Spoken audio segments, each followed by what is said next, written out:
बेनज़ीर है, मौसम बेमिसाल बेनज़ीर है, ये कश्मीर है, ये कश्मीर है। धरती पर कहीं स्वर्ग है तो वो कश्मीर है। पिछले कुछ दशकों में देश के अभिन्न हिस्से जम्मू कश्मीर की मनमोहक वादियों का सौंदर्य कुछ फीका पड़ गया था, पर उसका वैभव अब लौट आया है। 5 अगस्त 2019 का सूर्योदय उस ऐतिहासिक पल का साक्षी बना जिसने समूचे प्रदेश में ओज और विश्वास की नई लालिमा बिखेर दी। अनुच्छेद 370 निरस्त कर दिया गया। जम्मू कश्मीर एवं लद्दाख 2 केंद्र शासित प्रदेश बना दिए गए। अब पूरे देश के लिए एक ही संविधान है। इस निर्णय के साथ ही प्रधानमंत्री नरेंद्र मोदी के शासन में जुड़ गया एक और साहसिक अध्याय। जो सपना सरदार वल्लभ भाई पटेल का था, बाबा साहब आम्बेडकर का था, डॉक्टर श्यामा प्रसाद मुखर्जी का था, अटल जी और करोड़ों देशभक्तों का था, वो सपना अब पूरा हुआ। जम्मू कश्मीर और लद्दाख में एक नए युग की शुरुआत हुई है। अब देश के सभी नागरिकों के हक भी समान है और दायित्व भी समान है। केंद्र शासित प्रदेशों जम्मू कश्मीर और लद्दाख में अब नई इबारत लिखी जा रही है। जम्मू कश्मीर में आतंकी गतिविधियों में 2019 के मुकाबले 2020 में 59% और 2020 की तुलना में जून 2021 तक 32% तक की कमी आई है। रक्षा मंत्री राजनाथ सिंह ने कहा, यूनियन टेरिटरी बनाने की जरूरत क्यों पड़ी? प्रमुख रूप से 2 कारण, आतंकवाद और सोशियो इकोनॉमिक डेवलपमेंट का अभाव। चाहे सेंट्रल गवर्नमेंट का जितना भी असिस्टेंस मिल जाए और जिस हद तक सोशियो इकोनॉमिक डेवलपमेंट होना चाहिए था, नहीं हो पाता। यानी न्यूनतम आवश्यकताओं के लिए लोग तरसते रहे। मैं समझता हूँ कोई भी संवेदनशील सरकार इसे बर्दाश्त नहीं कर सकती। आतंकवादी गतिविधियां लगातार चलती रहती थी। मैं विश्वास के साथ कह सकता हूँ कि आतंकवादी गतिविधियों में कमी आई है यूटी बनने के बाद। जमीनी स्तर पर लोकतांत्रिक प्रक्रिया अपनाकर लोगों की आकांक्षाओं को नया अवसर दिया जा रहा है। मोदी शासन में जम्मू कश्मीर पंचायती राज अधिनियम 1989 में संशोधन को स्वीकृति मिली, जिससे वहां 3 स्तरीय पंचायती राज व्यवस्था लागू हुई।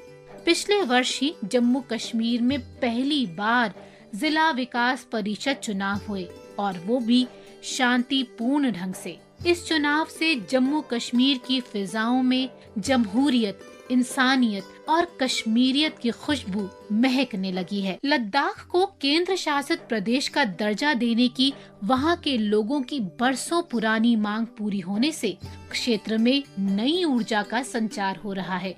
लद्दाख के एक गैर सरकारी संगठन के पद्मा ताशी का कहना है, यूनियन टेरिटरी मिलने से पहले हमें बहुत लिमिटेड फंड मिलता था। अब जो लद्दाख का जो बजट है पहले इसकी तुलना में बहुत बढ़ गया है।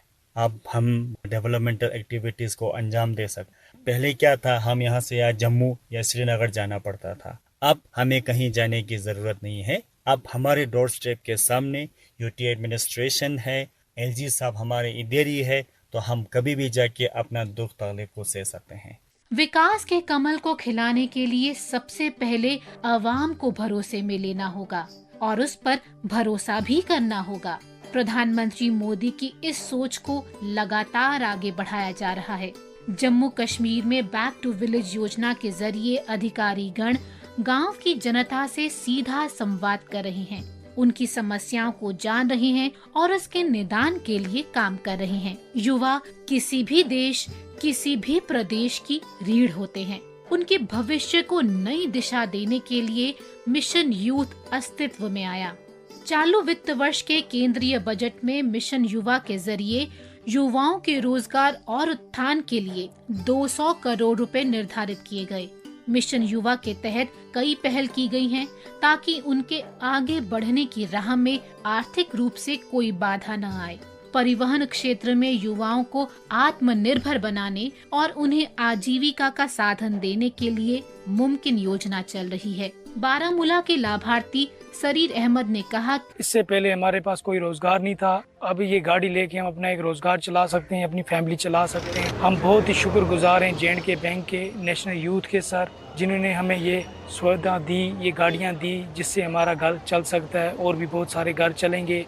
युवा महिलाएं भी पुरुषों के साथ कदम ताल कर सकें, इसके लिए तेजस्विनी योजना का सूत्रपात हुआ है। इसके माध्यम से 18 से 35 साल के बीच महिलाओं को अपना कारोबार शुरू करने के लिए मिशन युवा के तहत 5 लाख रुपए तक का ऋण दिया जा रहा है।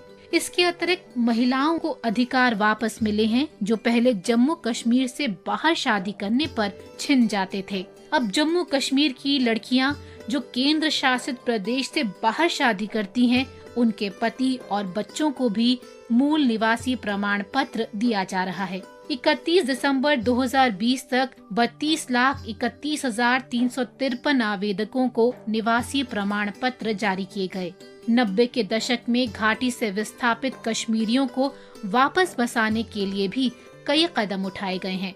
लद्दाख में महामारी के कारण बच्चों की शिक्षा में बाधा न आए, इसके लिए यौन टैब योजना शुरू की गई है, जिसके माध्यम से 6ठी से 12वीं कक्षा के विद्यार्थियों को टैबलेट बांटे जा रहे हैं। लद्दाख में बौद्ध अध्ययन केंद्र के साथ पहला केंद्रीय विश्वविद्यालय खोला जाएगा। लद्दाख के लेह में केंद्रीय बौद्ध अध्ययन संस्थान के निदेशक प्रोफेसर कोंचोक वांगड़ू ने कहा, प्रधानमंत्री जी और केंद्रीय सरकार को मैं बहुत बहुत धन्यवाद देना चाहते हैं कि आपने लद्दाखियों को इतना सुविधा दे रहा है। बाहर से भी कुछ यूरोपियन जो कंट्री से कुछ लोग बुद्धिज्म को पढ़ने के लिए यहाँ आना चाहते हैं, और जो साउथ एशियन जो कंट्रीज जो है, बुद्धिस्ट कंट्रीज जो है, वहाँ से लोग यहाँ पढ़ने के लिए तैयार है। बुद्धं शरणं गच्छामि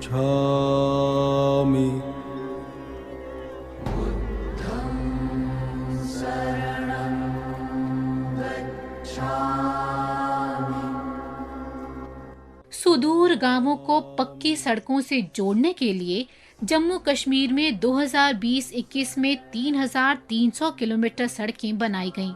2021-22 में 4,200 किलोमीटर सड़क बनाने का लक्ष्य रखा गया है। बारामूला में उड़ी के निवासी एजाज अहमद लोन ने बताया, हमारे उड़ी में PMSGY के कई रोड निकले हैं, जिनमें चुरुंडा रोड है, नामला खरना रोड है, अपर गरकोट रोड है, गोहालन रोड है, शादरा है। ऐसे कई रोड उन जगहों पे निकले हैं जहां पे कोई आने जाने का रास्ता नहीं था। इसकी वजह से हमारे जितने भी लोग उड़ी के हैं, उन्हें उन जगहों में जाने के लिए आसानी पैदा हुई, और अपना जो 15-15, 20-20 किलोमीटर सामान उठा के वो चलते थे, घर का सामान या मकानों के लिए, वो पहुंचाने के लिए हमें बहुत ही इससे आसाइश मिली।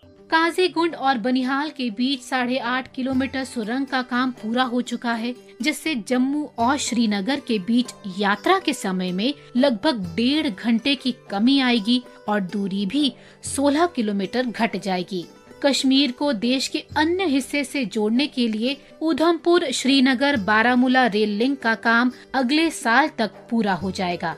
लद्दाख में भी सुरंगों और सड़कों के निर्माण का काम लगातार जारी है। श्रीनगर और करगिल के बीच हर मौसम में संपर्क बनाए रखने के लिए जेड मोड सुरंग का काम चल रहा है। नई परियोजनाओं के अतिरिक्त प्रधानमंत्री मोदी के नेतृत्व में ऐसी कई पुरानी और लंबित परियोजनाओं को भी गति मिली जो सामरिक दृष्टि से महत्वपूर्ण है। इनमें से एक है लद्दाख स्थित 255 किलोमीटर लंबी डारबुक श्योक दौलत बेग ओल्डी रोड। दुनिया की सबसे ऊंची हवाई पट्टी और सैन्य शिविर के कारण दौलत बेग ओल्डी पूरे भारत की आन बान और शान का प्रतीक है। बिजली से हर घर रोशन हो, इसके लिए प्रधानमंत्री ने 2019 में 220 किलोवाट श्रीनगर अलुस्तेंग द्रास करगिल लेह ट्रांसमिशन प्रणाली का उद्घाटन किया, ताकि लद्दाख के लोगों को हर मौसम में 24 घंटे बिजली की निर्बाध आपूर्ति मिले। जम्मू कश्मीर में सहज बिजली हर घर योजना सौभाग्य के तहत घरों तक बिजली पहुंच रही है। इससे लाभान्वित हुए फारूक अहमद ने बताया, जहाँ बुद्रकोट एरिया है वहाँ भी लोगों को बहुत फायदा पहुँचा सौभाग्य स्कीम से। वहाँ भी तारे लग गए और पोल लग गए और ट्रांसफार्मर लग गए, वहाँ भी लोगों को बहुत फायदा पहुँचा। अब लोग बहुत खुश है इस स्कीमों से। निवेश के रूप में जम्मू कश्मीर को आकर्षक स्थल बनाने के लिए बड़े स्तर पर सुधार किए गए हैं। जम्मू कश्मीर के केंद्र शासित प्रदेश बनने के बाद से संभावित निवेशकों के साथ 23,000 करोड़ रुपए से अधिक के 456 समझौता ज्ञापनों पर हस्ताक्षर हो चुके हैं। केंद्र सरकार ने जम्मू कश्मीर के लिए नई औद्योगिक विकास योजना को स्वीकृति दी है। Kashmir chamber of commerce and industry के अध्यक्ष शेख आशिक अहमद ने कहा, अनाउंस होगी इंडस्ट्रियल पॉलिसी। मैं कहूँगा बिलखुसूस जो यूथ है, जो हमारे एंटरप्राइजिंग यंगस्टर्स हैं, उनको अवेल करना चाहिए। तो मेरा कहना साफ अल्फाजों में है कि कश्मीर के कहीं भी रीजन से आप बॉर्डर के क्लोज भी हैं, वहाँ पे भी लैंड आइडेंटिफाइड है, उनको आप अप्लाई करिए। अभी पोर्टल खुला हुआ है। किसानों के हितों के लिए भी सरकार निरंतर प्रयासरत है। सेब के लिए बाजार हस्तक्षेप योजना शुरू होने से सेब की लाली और खिल गई है। इस योजना के तहत सेब उगाने वालों को उसका उचित दाम मिल पा रहा है। इसके अलावा कश्मीर की पहचान, स्वाद और महक कश्मीरी केसर को GI टैग दिया गया ताकि इसे प्रामाणिकता मिले, निर्यात बढ़े और किसानों को बेहतर दाम मिले। लद्दाख में भी जैविक खेती को बल देने के लिए 500 करोड़ रुपए का मिशन ऑर्गेनिक डेवलपमेंट इनिशिएटिव आरंभ किया गया है। पहली बार जम्मू कश्मीर के इतिहास में 149 साल से चली आ रही दरबार मूव प्रथा खत्म कर दी गई है। 6 महीने के लिए 2 राजधानी होने की वजह से दरबार मूव यानी ट्रकों से सारा सामान लाद कर लाया जाता था, जिससे सरकारी खर्च बढ़ जाता था। लगभग 3.5 लाख फाइलों को डिजिटल रूप दे दिया गया है ताकि सरकारी कार्यालय अब जम्मू और श्रीनगर दोनों जगह पर सामान्य रूप से काम कर सकें।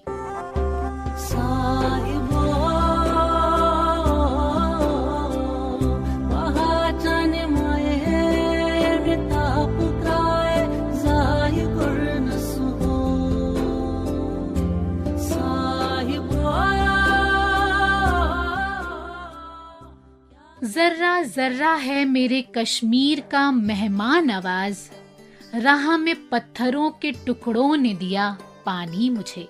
जम्मू कश्मीर की मेहमान नवाजी को पंडित ब्रिज नारायण चकबस्त ने बहुत सुंदरता से पिरोया है। सड़कें बनने और दहशत के माहौल में कमी आने से पर्यटन क्षेत्र में भी नई जान आई है।